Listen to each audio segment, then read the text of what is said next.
भारत माता की, भारत माता की, छत्रपति शिवाजी महाराज की, धर्मवीर छत्रपति संभाजी महाराज की, वंदे वंदे।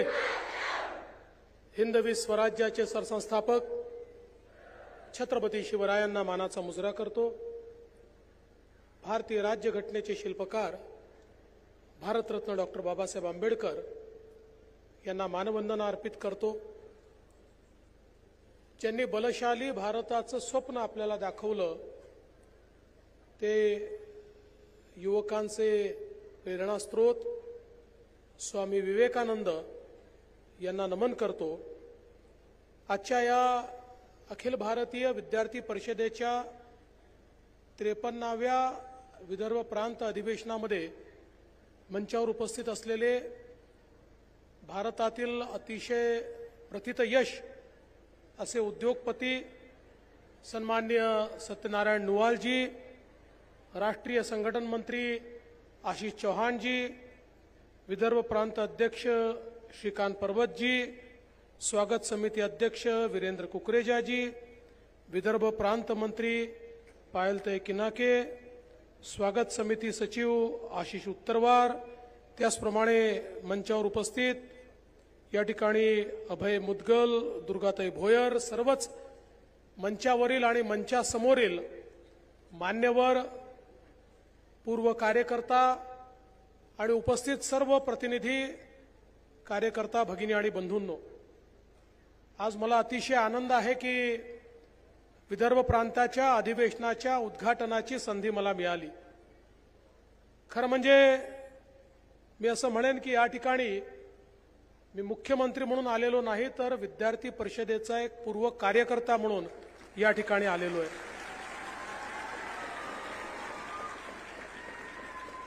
कधी काळी अधिवेशनामध्ये तुमच्यासारखा समोर बसून वक्त्यांना ऐकणारा एक कार्यकर्ता म्हणून विद्यार्थी परिषदेमध्ये घडत गेलो आणि त्यातून आज या स्थानापर्यंत पोहोचलो। विद्यार्थी परिषदेचं सगळ्यात मोठं जर काही योगदान असेल तर सामान्यातल्या सामान्य विद्यार्थ्यामध्ये असामान्य नेतृत्वाचे गुण तयार करणं हे विद्यार्थी परिषद करत असते।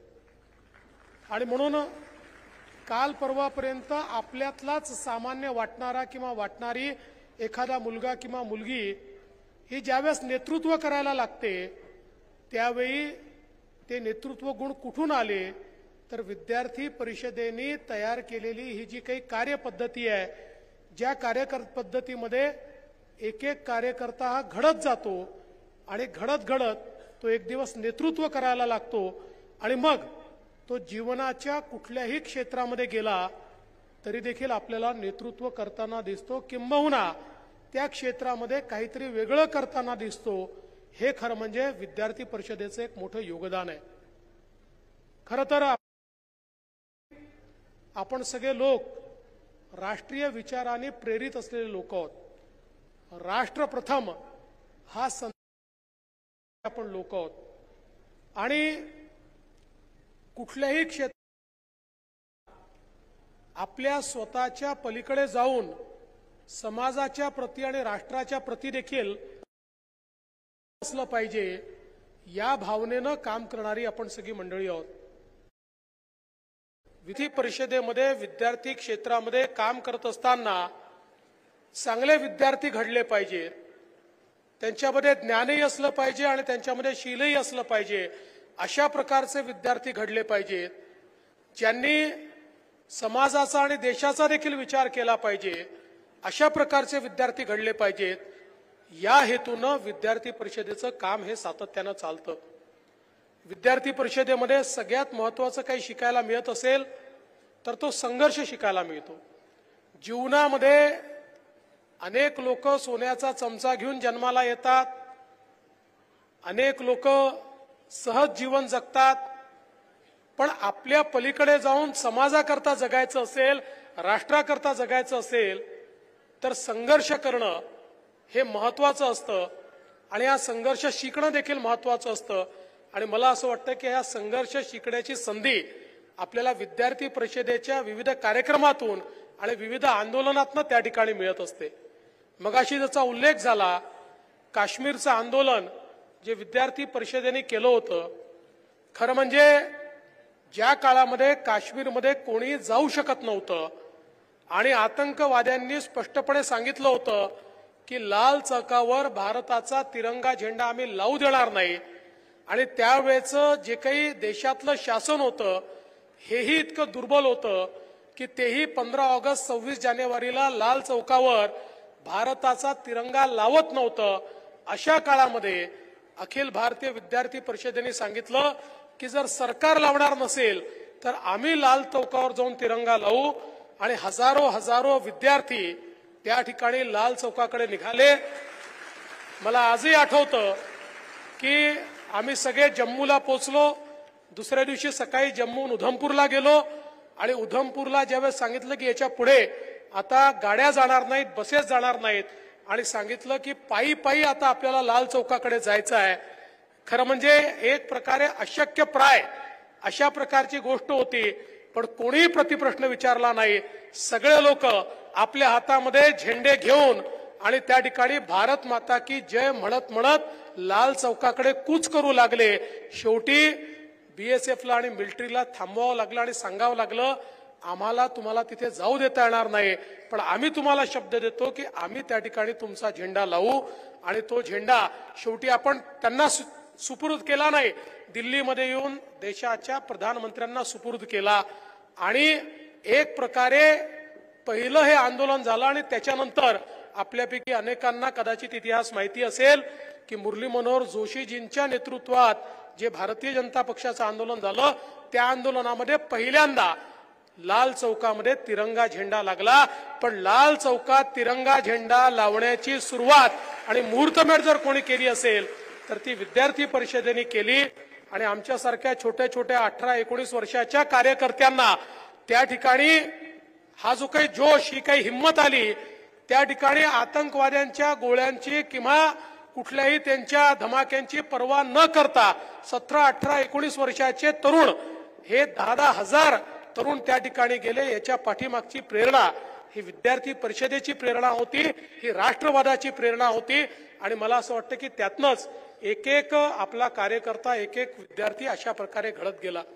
मग वेगवेगळ्या प्रकारचे आंदोलन असो, राम जन्मभूमीचा आंदोलनाचा उल्लेख झाला, ते आंदोलन असो किंवा विद्यापीठामध्ये वेगवेगळ्या प्रकारे त्या ठिकाणी विद्यार्थ्यांच्या हितांकरता केलेली आंदोलन असो, या प्रत्येक आंदोलनामुळे एकीकडे विद्यार्थ्यांचा फायदा तर झालाच, पण त्याच वेळी खऱ्या अर्थानं जे काही कार्यकर्ते होते त्यांच्यातला नेतृत्व गुण देखील त्या ठिकाणी आपण तयार करू शकलो। आणि म्हणून मला असं वाटतं की विद्यार्थी परिषद ही एक प्रकारे राष्ट्रीय विचाराने प्रेरित अशा प्रकारच्या विद्यार्थ्यांना घडवत, त्यांच्यातलं नेतृत्व घडवत, आपली एक उज्ज्वल अशा प्रकारची पिढी घडवत असतं।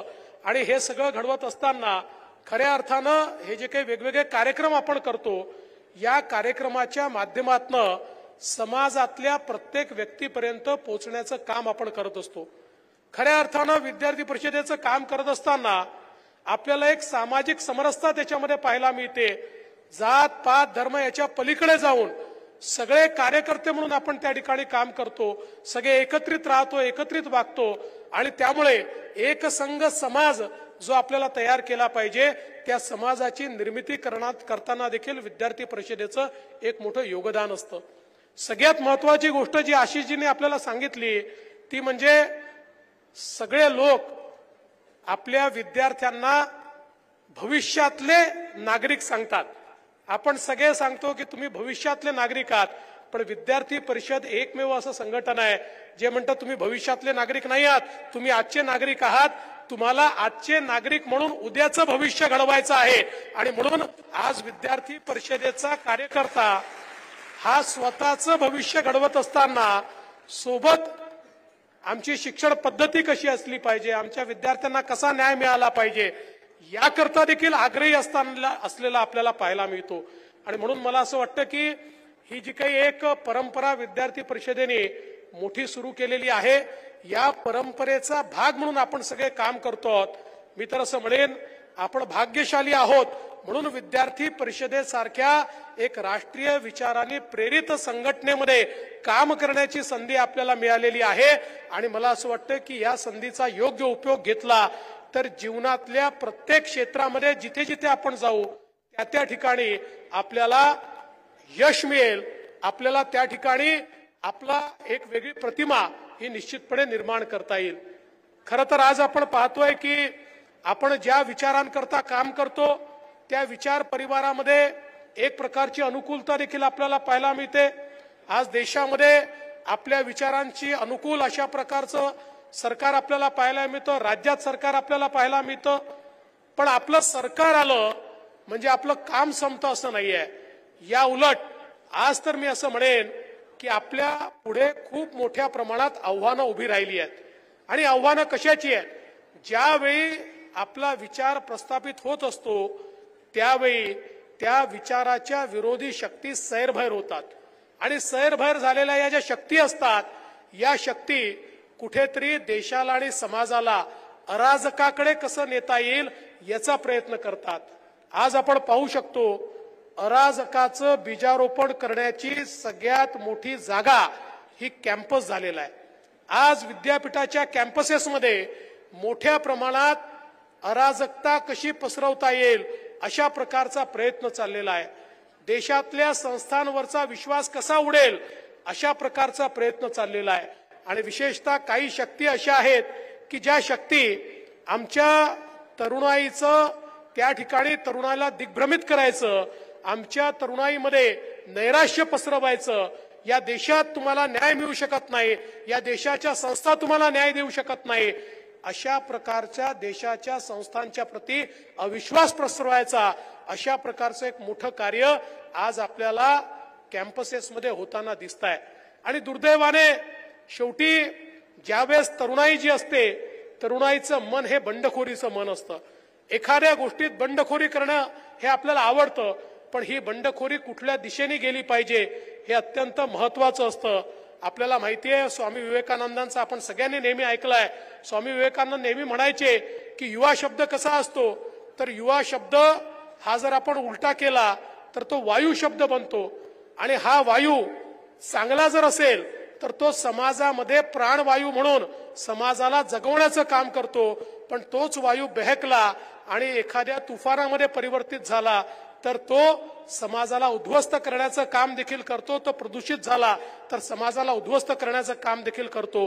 अशाच प्रकारचा वायुरूपी हा जो युवा आहे या युवाला कशा प्रकारे प्रदूषित करता येईल असा एक मोठा प्रयत्न आज देशामध्ये होताना आपल्याला पाहायला मिळतोय. विशेषतः आज आपण पाहतो की एकीकडे आपल्या सगळ्यांच्या प्रयत्नातून मोठ्या प्रमाणात हा जो माओवादी विचार आहे, नक्षलवादी विचार आहे, हा विचार संपुष्टात येतोय. ज्यांनी बंदुका हातात घेतल्या होत्या ते मुख्य धारेमध्ये समाविष्ट होत आहेत. पण त्याच वेळी ज्यावेळेस हा विचार तिथे संपतोय त्या विचाराचं प्रतिपादन करणारे हा विचार आता आपल्याला शहरात कसा नेता येईल, हा कॉलेजात कसा नेता येईल, हा कॅम्पसमध्ये कसा नेता येईल आणि देशाच्या संविधानाच्या विरोधात, देशाच्या संस्थांच्या विरोधात आपल्याला एक बंड कसं तयार करता येईल अशा प्रकारचा एक मोठा प्रयत्न चाललेला आहे. आणि म्हणून मला असं वाटतं आपली जबाबदारी वाढली आहे. एक मोठी जबाबदारी आपल्यावर आहे. भारतरत्न डॉक्टर बाबासाहेब आंबेडकरांनी आपल्याला एक असं संविधान दिलेलं आहे की जे संविधान जगातलं सर्वोत्तम संविधान आहे. संविधानाचे 75 वर्ष आपण पूर्ण केलेले आहेत. हे संविधान खऱ्या अर्थानं प्रत्येकाला समता आणि बंधुता शिकवणारं संविधान आहे. आणि म्हणून या संविधानानं ज्या संस्था तयार केलेल्या आहेत मग त्या संस्थांमध्ये देशाची पार्लमेंट असेल, देशाची नोकरशाही असेल किंवा देशाची न्याय व्यवस्था असेल किंवा देशामध्ये वेगवेगळ्या प्रकारच्या ज्या संस्था उभ्या राहिलेल्या आहेत या सगळ्या संस्था अधिक बळकट कशा होतील याच्यावर लोकांचा विश्वास अधिक कसा वाढेल या दृष्टीनं आपल्याला काम करावं लागणार आहे. आणि म्हणून माझी ही अपेक्षा आहे की विद्यार्थी परिषदेच्या माध्यमातून या अराजकतावादी ताकदींच्या विरुद्ध राष्ट्रवादी ताकदींनी उभं राहून या भारताचं संविधान, या भारताची लोकशाही आपल्याला कशी मजबूत करता येईल, या भारताला आज आपण जगातली 5वी सगळ्यात मोठी अर्थव्यवस्था आहोत, लवकरच जगातली 3री सगळ्यात मोठी अर्थव्यवस्था आपण होणार आहोत, विकसित भारताकडे आपली वाटचाल चाललेली आहे। अशा या सगळ्या परिस्थितीमध्ये राष्ट्रीय विचाराने ओतप्रोत अशा प्रकारची तरुणाई ही जर पुढच्या भारताचं संचलन करेल तर निश्चितपणे मला विश्वास आहे की आपल्या पंतप्रधानांचं जे स्वप्न आहे 2047 साली विकसित भारताचं ते स्वप्न आपण निश्चितपणे पूर्ण करू शकू। आणि म्हणूनच याची सुरुवात जर कुठून होणार असेल तर ती खऱ्या अर्थानं आपल्या कॅम्पसेसमधनं होणार आहे, ती आपल्या समाजातनं होणार आहे। आज आपण पाहतोय नवीन शिक्षा नीती आपण त्या ठिकाणी घेतली आहे। शेवटी आपल्याला कल्पना आहे वर्षानुवर्ष इंग्रजांची शिक्षण पद्धती आपण जी राबवली ती शिक्षण पद्धती भारतीयांना गुलाम करण्याकरता तयार केलेली शिक्षण पद्धती होती। भारतीयांमध्ये कुठल्याही प्रकारे विजिगीषू वृत्ती तयार होऊ नये, नेतृत्व तयार होऊ नये अशा प्रकारची शिक्षण पद्धती ही इंग्रजांनी तयार केली। ती अनेक शतकं त्या ठिकाणी आपण चालवली, अनेक दशकं आपण ती चालवली। पण आज आपली नवीन शिक्षा नीती आपली भारतीय मूल्य जे आहेत त्या मूल्यांचं संवर्धन करत, भारतीय मूल्यांचं रोपण करत आणि आपल्यातलं भारतीयत्व जागृत करत, परंतु वैश्विक अशा प्रकारचा एक विद्यार्थी कसा आपल्याला तयार करता येईल अशा प्रकारचा प्रयत्न या नवीन शिक्षा नीतीच्या माध्यमातून आपण करतोय। आणि मला असं वाटतं आपल्या मूल्यांच्या प्रती, आपल्या संस्कृतीच्या प्रती, आपल्या संस्कारांच्या प्रती आपण जागरूक असणं आणि त्याचा स्वाभिमान बाळगणं हे देखील अत्यंत महत्त्वाचं आहे।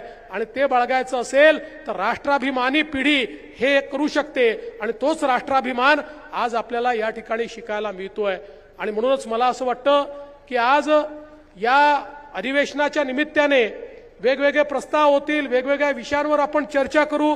या चर्चा करत असताना ही जी काही आव्हानं आपल्या समोर आहेत, अराजकतावादी ताकदींनी आपल्या पुढे जी आव्हानं उभी केली आहेत यांची संख्या लहान आहे, राष्ट्रीय ताकदींची संख्या मोठी आहे, राष्ट्रीय विचाराने प्रेरित असलेल्यांची संख्या मोठी आहे। पण ही छोटी संख्या मोठ्या प्रमाणात प्रदूषण देखील पसरवते।